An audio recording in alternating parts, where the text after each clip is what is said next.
আসসালামু আলাইকুম। আমি আসলে আমাদের যে এইচএসসি জুলজি এর চলন ও চলনের চ্যাপ্টারটা আছে, সেই চ্যাপ্টারে যে পেশিতে টান পড়ে কিন্তু ধাক্কা দেয় না, এই টপিকটা পড়ছিলাম। তো আসলে বই পড়ে মানে আমার কাছে যে এই টপিকটা একটু ক্লিয়ার হয়নি।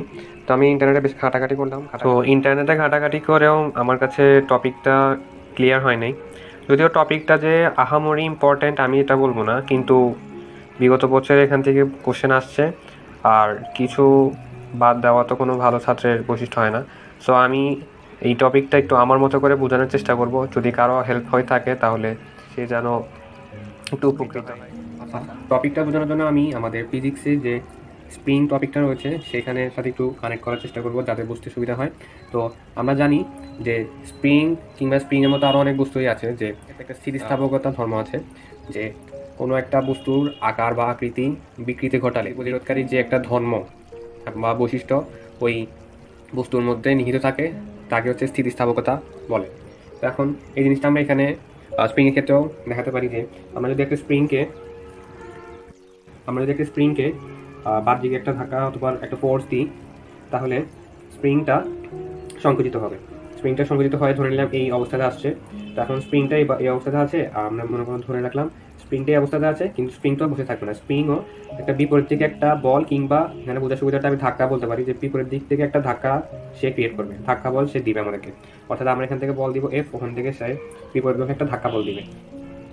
কিন্তু আমরা যদি একটা পেশির কথা চিন্তা করি, পেশির ক্ষেত্রে যদি আমরা তাকে বল দিই, একটা মনে করো একটা বাহ্যিক বল দেওয়া হলো, সে স্প্রিংয়ের মতোই সে প্রথম কেসটা অর্থাৎ সংকোচন সে করবে।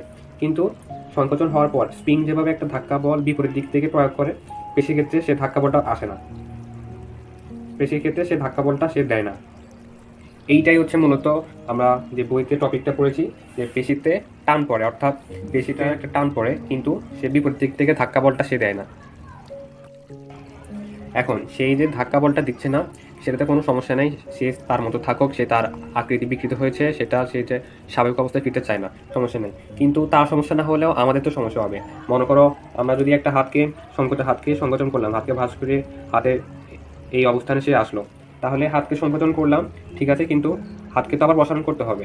আজীবন না হলে যদি সংকোচন অবস্থায় থেকে যায় তাহলে তো মনে করো আমাদের অসুবিধা হবে। তো সেক্ষেত্রে যেহেতু স্প্রিংয়ের মতো একটা ধাক্কা বলটা আসে না, তাই বিপরীত দিক থেকে তার অবস্থানকে ঠিক করার জন্য, অর্থাৎ তার পূর্বাবস্থা আনার জন্য আমাদের একটা বিপরীত দিকে একটা পেশি থাকা যায়, যেটা হচ্ছে আমরা এক্সটেনশন পেশি বলি।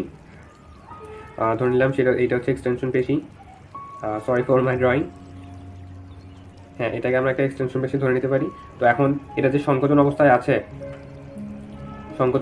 আছে, এটাকে প্রসারণ করার জন্য আমাদের নিচে যে ট্রাইসেপস পেশি রয়েছে সেটাকে সংকোচন করতে হবে। তো এটাকে যদি সংকোচন করি, এটা যখন ট্রাইসেপস পেশিটা সংকুচিত হবে তখন সেটা একটু ফুলে যাবে, আর আমাদের উপরে যেই বাইসেপস পেশি রয়েছে সেই বাইসেপস পেশিটাকে প্রসারণ করার জন্য আমাদের নিচে একটা অল্টারনেটিভ, অর্থাৎ বইয়ের সঙ্গে অনুসারে এক্সটেনসর পেশি রয়েছে। সেই এক্সটেনসর পেশিটা সংকোচন হলে তখন বাইসেপস পেশিটা প্রসারিত হবে, অর্থাৎ আমাদের হাতটা আগের অবস্থায় চলে। আমি এখন যদি সামারি করি, যে একটা স্প্রিংয়ের সংকোচনের ক্ষেত্রে তার একটা ধাক্কা বল থাকবে। স্প্রিংকে যদি সংকোচন করি তার ধাক্কা বল থাকবে, কিন্তু পেশির ক্ষেত্রে যদি একটা পেশি চিন্তা করি, পেশির ক্ষেত্রে সেই ধাক্কা বলটা থাকবে না, অর্থাৎ তার ধাক্কা বল আছে, অর্থাৎ পেশির ক্ষেত্রে ধাক্কা বল নেই, অর্থাৎ স্প্রিংয়ের ক্ষেত্রে স্থিতিস্থাপকতা ধর্ম আছে, আর পেশির ক্ষেত্রে স্থিতিস্থাপকতা ধর্মটা নেই। তাহলে আমি মনে রাখার ক্ষেত্রে এই টেকনিকটা ফলো করেছি, স্প্রিং ইজ নট ইকুয়ালস পেশি। অর্থাৎ স্প্রিংয়ের ক্ষেত্রে আমরা সংকোচনের ক্ষেত্রে ধাক্কা বল থাকলেও পেশির ক্ষেত্রে সংকোচন করলে সেটা বিপরীত দিকে একটা ধাক্কা বল দেয় না। এই জিনিসটাকেই বইতে থিওরিটিক্যালি বোঝাতে চাইছে, তো আমি সেটাকে একটু সহজ কথায় বোঝাতে চাইছি। তো আমার বোঝানোতে গরমিল থাকতে পারে, আমি নিজেও একজন স্টুডেন্ট, এবং এটা আমার যদি কোনো অসুবিধা হয়ে থাকে তবে এটার জন্য ক্ষমা প্রার্থী। তবে আসসালামু আলাইকুম।